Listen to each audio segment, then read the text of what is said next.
Digi owns a whole bunch of shit, so May's always looking at it like, what's this? It's Digi and May's Otacave expedition.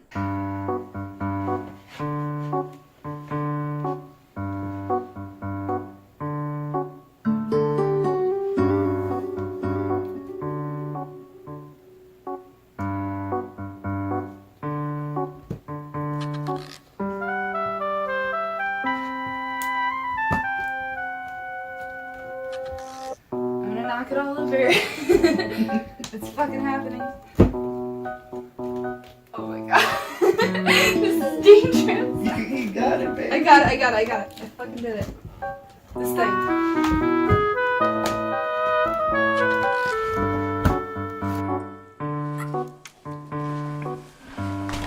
What's this? That is Magic Knight Rayearth, Volume 1, Daybreak. So, I know you're familiar with Chobits, and probably Cardcaptor Sakura. Yes. This is from the same team. Clamp, the manga group, was one of their early works. I think this is the one that first got them famous, was Magic Knight Rayearth.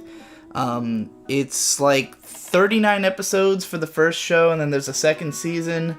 I know that people feel like weird about the second season. I think that's more like plot heavy and dark or something like that. I don't know. I haven't seen much of it. I picked this DVD up for $8.99 at a store called Extreme Media. That's not gonna fucking focus on that. Doesn't exist anymore. Extreme Media was some local buy-sell trade. You know, like, this is used, obviously. But it's from the early 90s. It was, I think I had... No, my friend Don-san had Volume 1 of the manga in Japanese in his house, and I borrowed it one time to try to learn Japanese from it, and I didn't read it. Not a fan of Clamp's art. You're not? Well, Chobits is fine, but their shoujo stuff is like, it's so flowery, I can't understand what's happening, you know?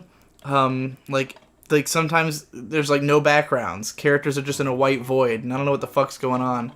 But, so, like, I looked at the manga of this and I wasn't into it, but the anime looks really nice. And more importantly, I've also played some of the Sega Saturn game of this, which is fucking great. I was playing it for my show Adventure Action RPG, which I was doing back in 2012, which was, like, the first YouTube show I did. My first attempt at YouTube reviews, and it was, like... just me picking out action RPGs, and I found this Magic Knight Rayearth game for the Saturn, which is super adorable and fun, and it basically retells the plot of the show, but it's even better because you get to play it. But, you know, this has episodes 1 through 4. What do you think? You want to check it out? Yeah, let's fucking watch. Yeah. I don't know if we'll end up watching this whole show, because it's long, but we're going to give it a shot, see how we feel at least about the first DVD, because it's not like I own any more of the show. Yeah. So, as far as the Otacave expedition goes, technically episodes 1 through 4 should be enough, but we'll see how it goes. I think we might like it. We might. Okay. It might be fun. Pop it in. Well, we just watched the first DVD of Magic Knight Rayearth, and along with all of its bonus features and trailers and everything, we got the full experience. The whole fucking shebang. Of this one DVD. What did you think of this, May? Should we start with the fucking bonus features? Yeah, sure. Yes. We started with the trailers. There were six trailers, most of which were terrible trailers. Yeah. Did you want to watch any of those? The ninja one was kind of, like, interesting. Ninja it seemed Cadets. generic and of the era, but everything else was, gay. Yeah. Literally gay. So what was it? Kids DVD and it had fucking gay Yeah. shit. There was like 3 different yaoi OVAs in there. I'm trying to remember Earthian, Wish, and something else. Marriage. Marriage was straight. Was it straight? Yeah, I think so. I'm pretty sure that was gay. I have no idea. Marriage I'd never heard of, and it didn't look familiar. I'd never seen any images from that before, and it looked really bad. But Wish was like hard gay. It had like men tongue kissing in it. And Earthian looked boring as fuck. Then there was Elf Princess Rune, which looked bad. and the ninja one, Ninja Cadets, which looked okay. But then the most shocking trailer in there was that they had a trailer for Kite, which is like the most violent, pornographic OVA of all time. And the whole trailer is just people exploding. Yeah. It's just people getting shot and blowing up. It's fucking badass, but it did not belong on this disc. No. It was the best part of this experience. Yeah, just seeing... And I mean, even then, while it did show lots of cool violence and, you know... If you were a teenager in the 90s, that's enough to make you want that. Yeah. They could have shown better scenes from Kite. They could have done a better job. They should have just shown the big famous action scene of the girl falling out of the fucking building. That alone would make you worth the price of admission. But, like, yeah, Kite. Magic Knight Rayearth is a fucking children's cartoon from the early 90s. It's a magical girl show for little girls. For little girl. And they have a Kite But that's trailer. why they have all the BL. Yeah. Little girls love BL. Yeah, what little girl doesn't want to watch, like, adult men make out? I guess, I don't know. I don't know what... I mean, I get the sense this was not... Like, this DVD release was not for little girls. This is... And it's just for anime. Because this was released in the late 90s. Back then, as an anime fan, you just kind of took what you could get, you know? I'm thinking probably they expected older women to buy this. You know, maybe even women who had grown up on Magic Knight Rayearth, because this show was on TV in a lot of countries in the early 90s. It's a pretty popular show of the era, important to a lot of people's childhoods, which is probably the only real reason it's remembered today, because it doesn't hold up. No. We were pretty bored. Yeah. Other special features on the disc. Oh, dear. Besides the trailers, there was, like... The funniest one was the list of all the magic attacks in the show and what they're called in Japanese, like the difference between the English and Japanese version, but like an English translation of the Japanese version, half of which are the same. So it would be like Flame like, arrow in Japanese is flame arrow. Yeah, like Hikaru's attack, flame arrow, and then it would go down for each character, and like a couple of them were slightly different, and it's like, why did we need this? Mm-hmm. I guess people cared in the 90s.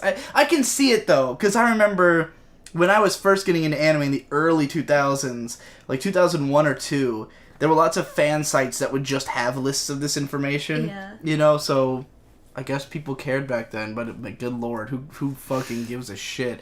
Then you get to the page where it's the character illustrations, which is like just a list of all the characters' names, and you click on one, it'll take you to like a PNG of them on the background, and like some text describing the character. But then when you click on one, the dub actor like gives a little like, thanks for buying this DVD. Now you've got magic power surging through your veins, or something like that. And man, they were losing very it. Proud of the dub. Yeah, There's a lot of like just dub. They content. dubbed the OP, the OP and ED. If you watch the dubbed, I kind of wish we watched this dub.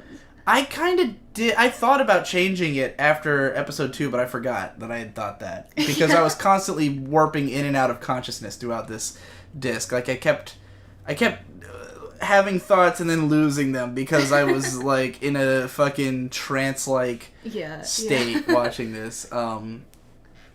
The show itself was less entertaining than the bonus footage, to be perfectly honest. Like I just enjoyed going through the DVD and seeing this like corny early 90s DVD, because everything has like the menus are all like try to look rustic and fantasy-ish, but like they're just so cheap and like obviously not made by like graphic designers. And I mean, this is pre Photoshop, I guess. So yeah, everything looks shitty, but in a really charming way. Also, this DVD is crazy quiet. I had to turn this volume on my computer all the way up for it to be like a listenable volume. Mm-hmm. I don't know why that is. But yeah, what did you think of the actual 4 episodes of Magic Knight Rayearth, which as it turns out is a 20-episode show that had a 29-episode second season. So we watched a fifth of the show. What do you think? It's definitely a relic of the 90s.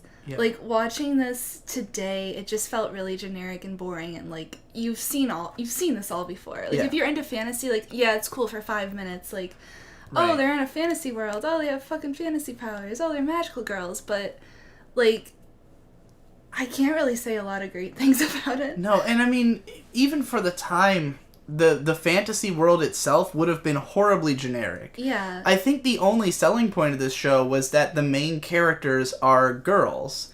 Like, this, I mean, fantasy is a genre that was always dominated by boys, you know, you play old RPGs, you're playing male characters, you know, and I mean, this draws, obviously, from Final Fantasy, Dragon Quest, that brand of fantasy. We commented a lot that the music sounds like Final Fantasy music. Like, it sounds like you're playing Final Fantasy or Zelda or something. And so, I understand why, if you were maybe a little girl in the early 90s, looking for you wanted to get into fantasy, but it's all boy characters, and then all of a sudden there's a fantasy show where it's 3 little girls. In middle school, super relatable, yes, female protagonist, cool. But, you know, in today's world where people insisting that we need female protagonists has led to us actually having shitloads of female protagonists, it's not impressive anymore. Just the fact, like, that's all there is to the show, is that it's girls. The characters themselves suck. Yeah. Oh, that's the thing, they have no, like, the characters are just basic personality traits, and that's it. We don't learn anything about them in these 4 episodes. No. You've got the green girl, she's motherly, and she's like the logical rational one, you know? She's the good one. Yeah. Like, it really is, the green one is good, the red one's okay, and the blue one is shit. Yeah. Like, that's, like, straight up. That's almost the defining characteristics of them. The green one says smart things and knows what's going on. The red one's just the go-getter shonen protagonist type, you know, she's hot-blooded and she fucking fights, and she's kind of dumb. The blue one is retarded and she's a spoiled brat. Yeah, she's a fucking bitch, and, like, and there's no, like, redeeming quality. It's not like she's smart but a bitch. She's, like, dumb. No, she's retarded. She is, if anything, is the dumbest character. Yeah. And she just comes off as a spoiled, arrogant brat who's annoying, and you don't want to watch her. But she has to make it to her fencing match. So the plot of the show, it's just 3 girls in Tokyo Tower get teleported to another world. They have to save that world. They get magic. It's fucking way generic. Yeah. And the artwork is the best thing about the show by far. The 3 main characters look fantastic. Their hair looks really cool. There's, like, a lot of shots where, like, their hair is, like, fucking flying up and doing crazy shit. It's, like, interesting. Yeah, lots of, like, wind-swept hair. Yeah. And it's so... Their character designs are really detailed and, like, consistently detailed. Mm-hmm. Like, every shot, the characters look good. Even the side characters have, like, a lot of thought put into, like, their design. Yeah. And the fucking like, the main characters' outfits are phenomenal. They're really good magical girl outfits. They simultaneously look like magical girls, but also like fantasy, but also schoolgirls. You know, all in one. Yeah, and the trifecta. Yeah, they're all really cute.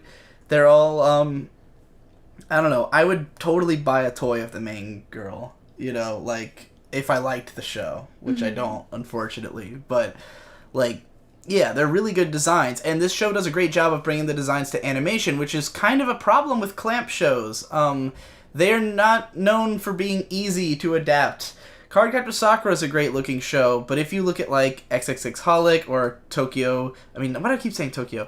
Tsubasa Reservoir Chronicles, or fucking... Blood Sea or Code Geass, the character designs are always super inconsistent, super all fucking over the place, like different in every fucking shot kind of thing. So it's rare, and granted, Clamp's designs weren't quite as, like, out there back then. Like, these designs didn't look super distinctive comparatively. Like, they look like a 90s show. You know, if you had them in a lineup with a bunch of other 90s fantasy shows, they wouldn't stand out that much. Except that they're a little bit more shoujo-y than most. But, like, whereas with modern Clamp designs, they look, you know, you can take a glance at it and go, oh, that's Clamp, they drew that. But nonetheless, the designs look fantastic, except that, like, everyone but the main characters is pretty generic. Yeah. The bad guys, They're just the bad guys. Like, they're just wearing, like, a bunch of big spikes on their shoulders, spikes, capes, man. bondage gear on the girl. Yeah. As you pointed out, she's an ice user, but nothing about her is ice-themed. No. Whereas the main characters... Because the main characters are, like, ridiculously themed. Like, their name, their color, their power, their weapon. It's like everything is exactly one that. glance, you know exactly what that bitch is doing. Yeah. The red one, that bitch has fire powers. She Yeah. has fire arrows. Yeah, she is fire. Yeah. She is the concept of fire. Which is funny now that I think about it. The fire girl and the wind girl, their personalities really match their, like, skills, but the water girl, not at all. She's not like water in the slightest. But, yeah, then there's, like, the ice woman, but she just wears, like, purple bondage gear and nothing to do with ice at all. Very icy, guys. Yeah.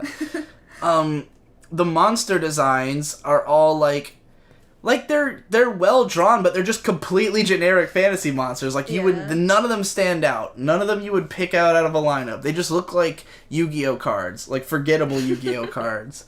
You know, there ain't no summon skull in there. It's just a bunch of, like, Giga Gagi Gugo. That's a Yu-Gi-Oh monster. Yeah. Giga Gaga Gigo. Giga Gaga Gigo. Yeah. You're just nodding in approval. Okay. Yeah, and they all die in one hit. Every monster. One slash. Yeah, they go through episode 3 is like literally nonstop, them just killing monsters in one hit. No tension, no excitement. We watch a lot of it, and we were bored, man. I didn't care. They were in this endless forest in episode 3, and all they were doing was just walking around, monster would appear, slash through the monster, walk around, monster would appear, slash through the monster for like 10 minutes. Yeah. That was the episode. It was quite uninteresting. No. And then episode 4 is like, that was where it really gets stupid, I thought. Like, because the first 3 are boring because they're generic. We don't care about the characters. We don't care about the world. Even though the background art is beautifully drawn, all it is generic fantasy world, you know? Like, if everything was as cool as the main characters look, like, they look like they're from something better than the rest of this world. The rest of it's just completely generic. Well drawn, but completely generic. There's no personality to the world. Like, they were in the second episode, they were in some bitch's house, and they're supposed to be in this fantasy world, but it just looked like a random library, and they were in a random bedroom. Like, there could have been some personality in the room. No, there's none. But there wasn't. Yeah. I'm thinking about, Twilight Sparkle's library in My Little Pony. Lots of personality. This was not as good, but though that was designed, you know, to be a playset, so it had to have lots of personality. But anyways, yeah, like the episodes were just boring and generic, but I could easily see why, like, if I was a kid in the 90s, I would watch this show. It looks good, it's got action, you know, whatever. Then you get to episode 4 and it's like really dumb because they go to this village and the 3 main characters, they get out of the forest and they get caught in a net trap. And all these villagers come out with spears and they're like, rah, rah, rah. But none of them will talk. None of them will explain why they, like, hate these girls or want to capture them. And then, like, a monster appears and all the villagers run off scared. So then the girls free themselves and they fight the monster. They kill the monster and the villagers are still scared of them. And they all hole up in their houses. And no one will say why. The main character's like, oh, they think we're just as frightening as the monsters. And I'm like, why? Why? You saved them from the monsters. Why? And then the ice bitch shows up and she she suddenly stabs the blue-haired girl. But, like, we just see the blue-haired girl, like, suddenly get hit with something and, like, fall to the ground dramatically. And we both were like, what happened? What's going on? Why is she falling? What's going on? What's happening? And then, the ice bitch shows up and they fight her. And the whole time it's being really dramatic about Water Girl being like, oh, she has, like, a little scratch on her face. Yeah. She's just on the ground, like, dead. Because, the ice bitch is like, oh, you'll end up covered in blood like your friend over there. It's like... just a little tiny yeah, she drop just of looks a blood little on her. banged up, and she's like... Meanwhile, the red bitch is, like, getting getting it. Yeah, like getting fucking fucked Yeah. up. But like, yeah, Blue Girl's just like laying there and she's like, oh, I wish I had learned better magic from what's his name, and like, I wish I had really, and we were just like, dude, I don't care. Yeah. You are a terrible character. You're really boring and I don't care about you.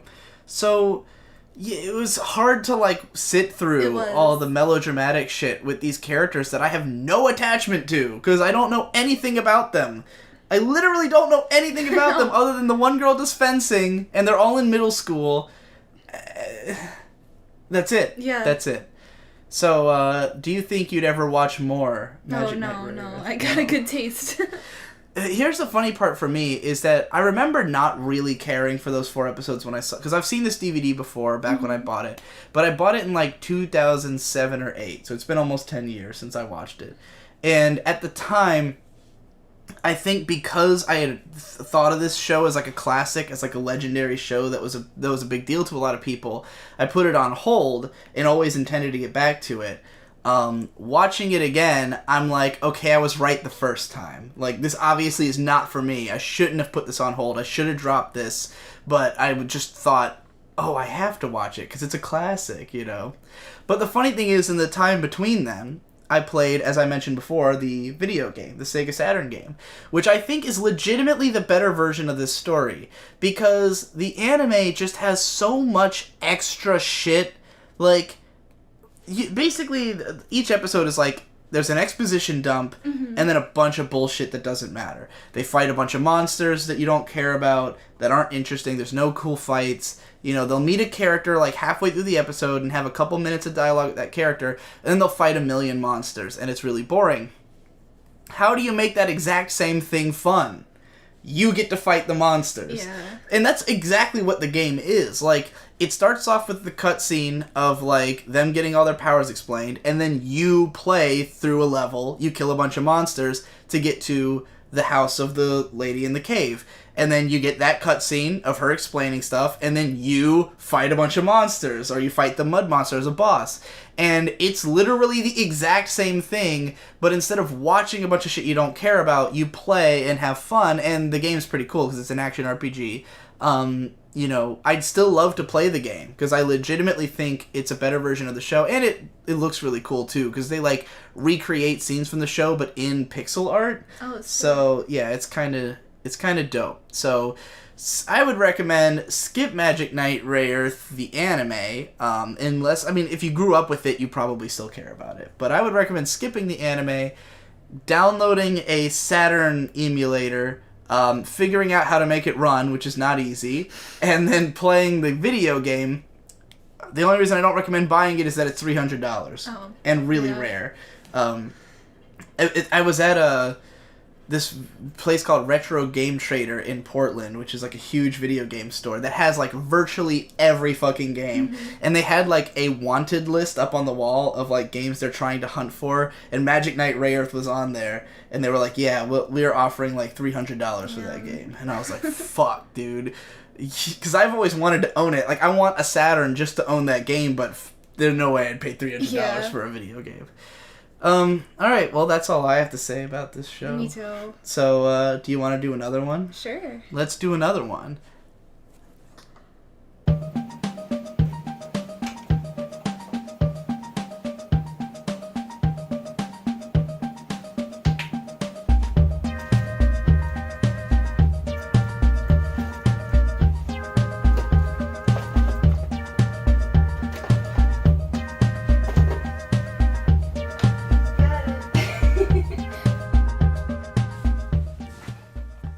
What's this?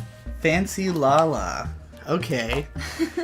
You just go for all the cute pink boxes, don't you? Yeah.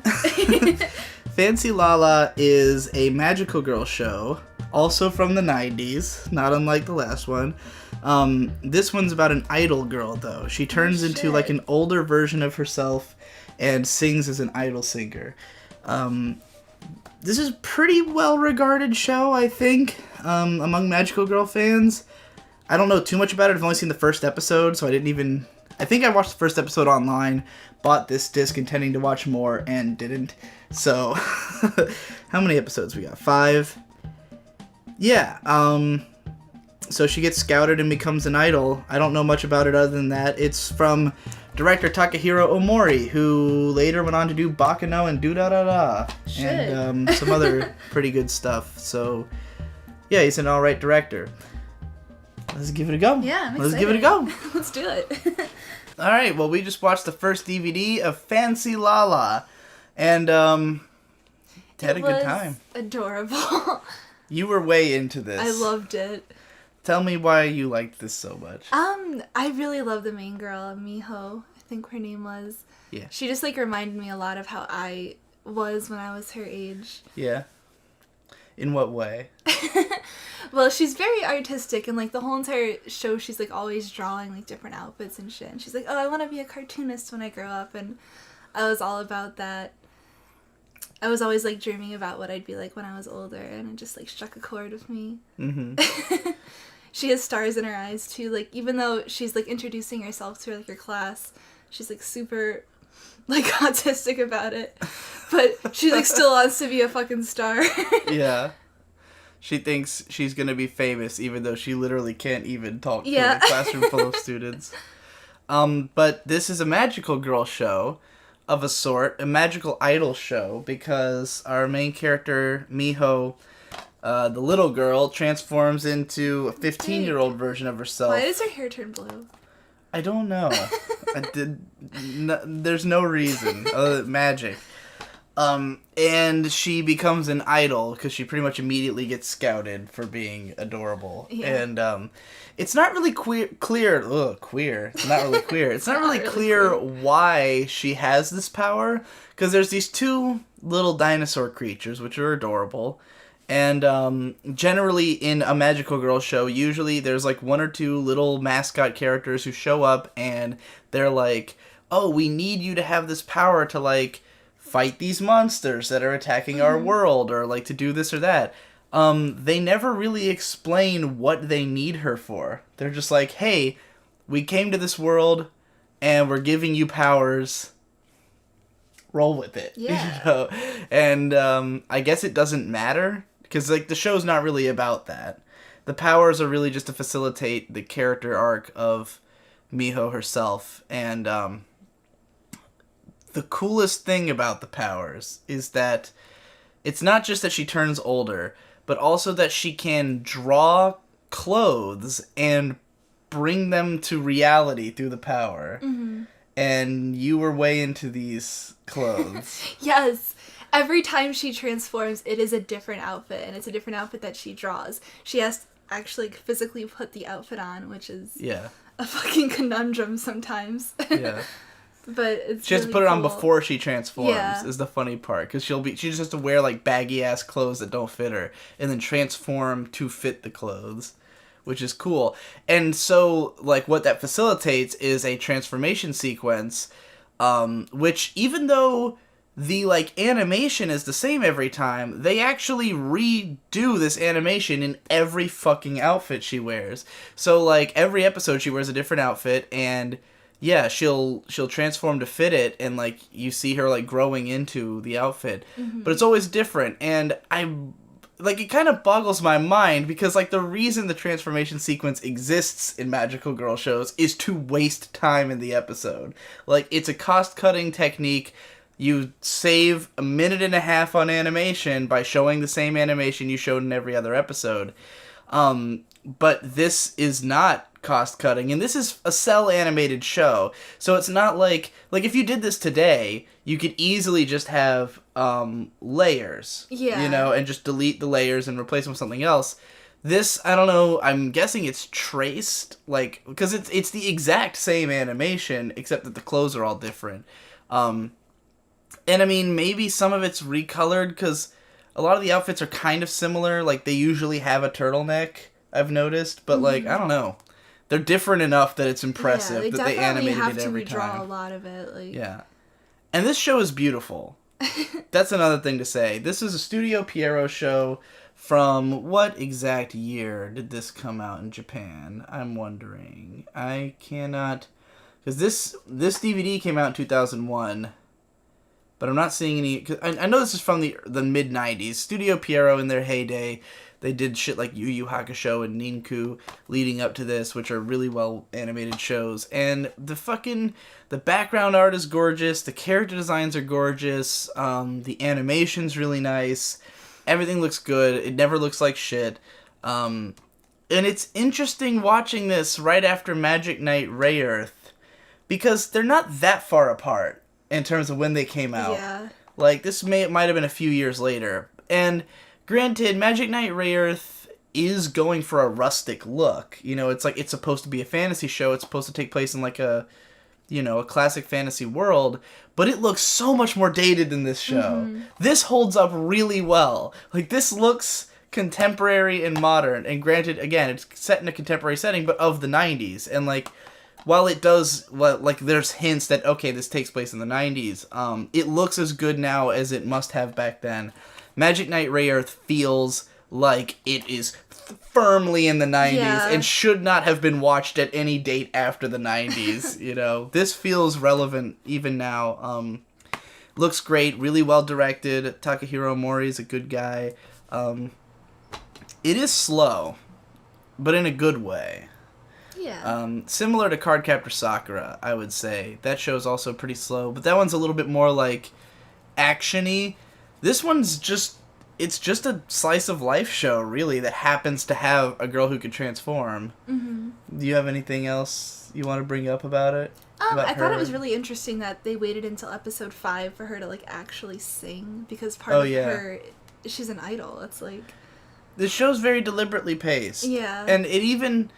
I felt like episode 4, it took us... Like, it was already slow, but it took a step back, kind of, to get even slower. Oh, yeah. Because the first episode is, like, introducing us to the main character and her family and everything, and then she gains the powers, like, right at the end.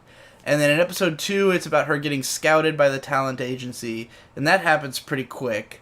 The episode 3 is, like, her first thing that she does with the talent agency. So, like, you have this sense of progression. And then episode 4, like, really, like, deliberately goes out of its way to be, like, about a boring day in her life. It's like, nothing's going on. Like, she's supposed to get another gig, and it gets canceled. And she's supposed to do all this stuff with, like, other people, and it all gets canceled, and it's just her, like, bored at home. Yeah. And then she hangs out with her dad all day, and it's fucking adorable. I love the relationship she has with her parents. Like, she's spoiled by her dad, and you can tell that she wants to have, like, a relationship with her mom, but she's a workaholic. And yeah. It's really interesting. Like, I really want to learn more about their family. It's interesting that this show, this is a show for kids, but, like, as an adult watching it, like, it does such a good job of portraying a spoiled family. Yeah. Like, that the dad's kind of in this state of mind of, like, he's kind of bumbling and, like, not really sure what's going on, but he's okay with whatever's going on, and he'll just get his daughters whatever they want. There's, in episode 2, there's a part where the older sister just comes up to him and is like, hey, she, like, serves him coffee, and she's like, oh, having your cute daughter serve you coffee, doesn't it kind of make you want to buy her things? And he's like, and then she, like, says, tell me the story of how you and mom got engaged, and he's like, all right, let's go shopping. And then, you know, in episode 4, he sees, like, the magical creatures make a huge mess of the kitchen, and he thinks Miho did it. And rather than scolding her, he's like, oh, you must have been really hungry. Let me make you a spectacular meal. Tries to cook for her, even though he can't cook. And then when that fails, he's like, let's go out to eat. And they go on a whole, like, all-day date excursion. Daughter date. Yeah, and at the end, he even tells her, you don't have to grow up. Like, he wants her to be his little girl forever. And, like, yeah, he spoils the living shit out of his daughters. And, like, the show is aware of that. It's not accidental. It's showing you like, it knows this, but it's a show for kids, so it's not, like, it's not doing it in, like, a dark or something way. It's just, like, really funny to watch as an adult. They live in a fucking huge house with a beautiful garden on the roof and shit, and, like, yeah, it's a nice... She's got a loft bed in her bedroom. Yeah. Good life. Good fucking life, man. Yeah, the dad's a lot of fun. The whole family's adorable. I like the all the fashion designer people, too. They're all cool. They all have, like, a weird quirk. Yeah. This is one of those shows that falls into a category, a type of show I'm a big fan of, which is shows where just everyone is really good-natured and everyone's on the same team, you know? Like, there's no antagonist in this show. There's no bad guys. There's no one who's, like, got bad intentions. Everyone's just good people. They all just want the best for each other. You know, like, the family are all close. The people at the agency, like, it can be scary sometimes because we don't know what the situation's, you know, like, she has to go on TV. Oh, what's that gonna be like? But everyone involved is nice. Everyone just wants, you know, they're professionals. They just want to do good work, you know. There's nothing skeevy about it. There's never, like, a moment of panic about, like, people. And I love that because that's how I want to see the world, you know. That's what I, like, choose to believe the world is like from here in my room where I don't leave and don't have to face the reality of a shitty world. What else is there to say about this show? How did you feel about the opening dream sequence? Fucking weird. Yeah. The show opens on, like, a really bizarre dream sequence where she's, like, the family are, like, cave people, and then they see dinosaurs ravaging the land, and, like, it's just foreshadowing that she's gonna meet a couple of adorable little dinosaurs. There's also this mystery man, he didn't show up in the last couple of episodes we watched. He was in the rafters in episode 4, wasn't he? Yeah, you're like, right. briefly, but he's just this fat guy who's, I don't know, something about him is really pleasant to me. Yeah. He's a type of fat that I like.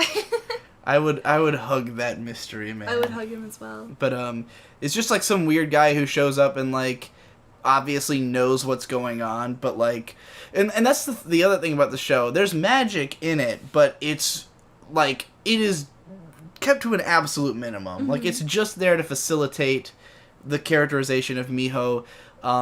This show is, you know, the characters look very realistic. The only character who has, like, weird anime hair is the transformed version of Miho. Yeah. So, you know, everyone's pretty real looking. The setting feels real. You know, the adults act like adults. The kids act like kids, and you know, everything feels like it would in our world.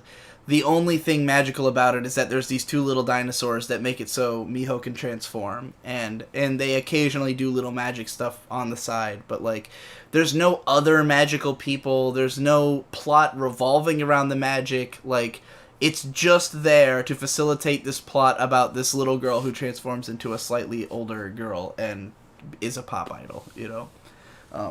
Which, yeah, she only transforms by, like, what, a couple of years. Because her adult form is supposed to be 15.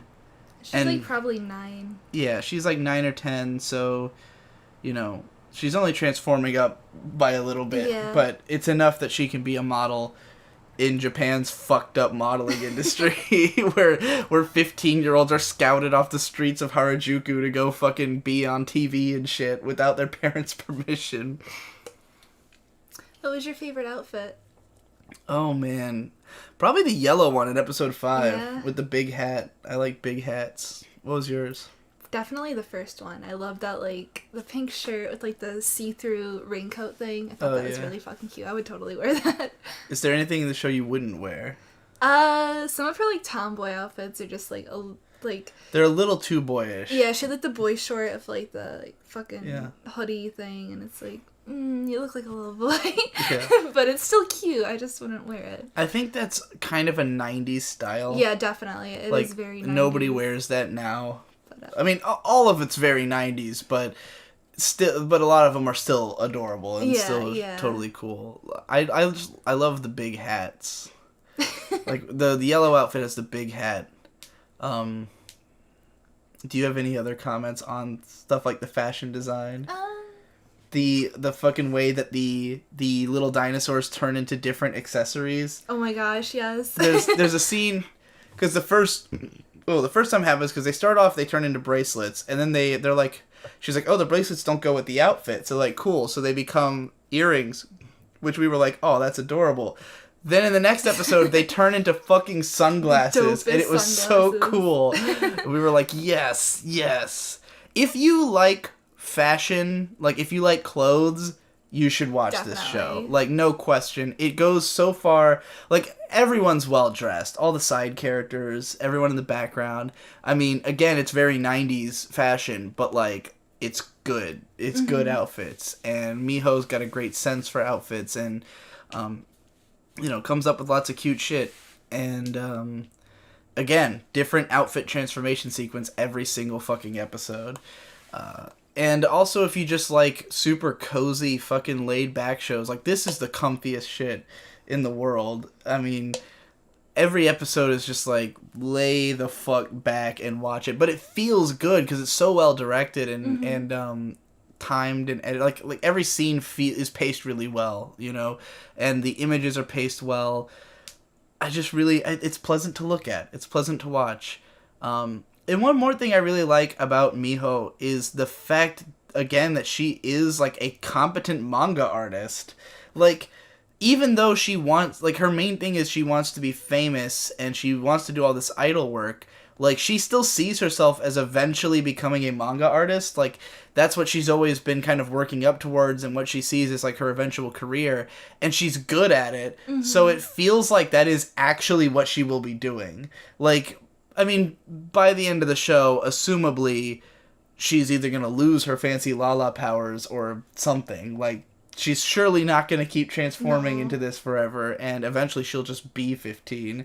But it's like, I don't see her continuing to do idol work as likely as I see her going into manga.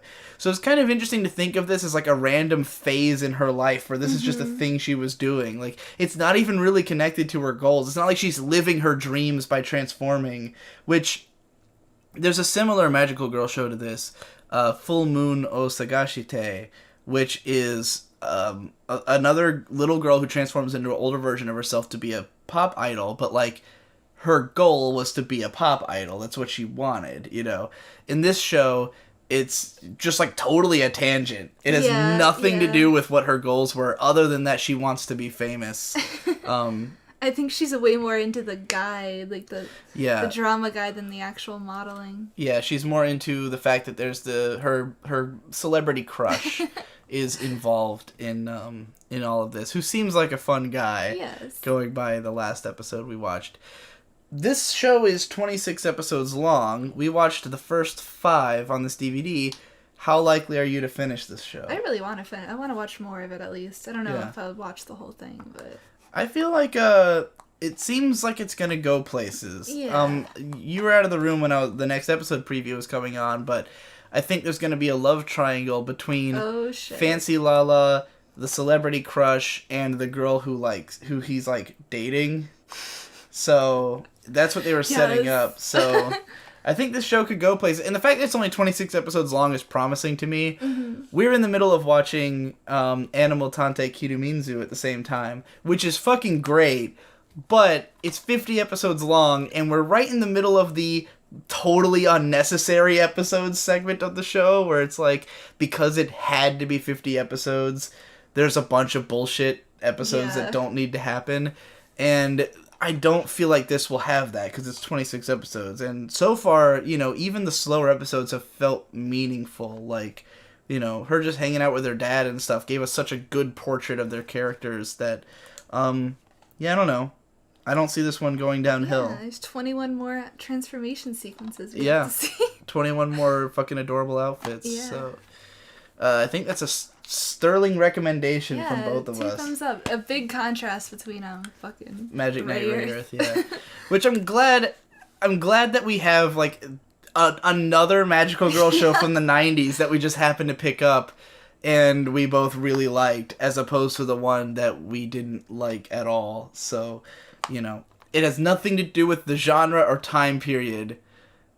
I guess you could say the genre because it was fantasy, and we're obviously not interested in... But we are both fantasy fans. Yeah. Final Fantasy is your favorite game series. Yes. And I love, fantasy shows like Log Horizon, and it's another good fantasy show.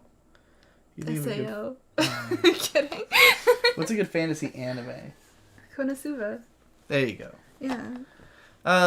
Anyway, we're like sitting on a Konosuba. Yeah, we are Konosuba right now. Yeah. That's it for this episode, I Yeah. guess. I had a good time. Me too.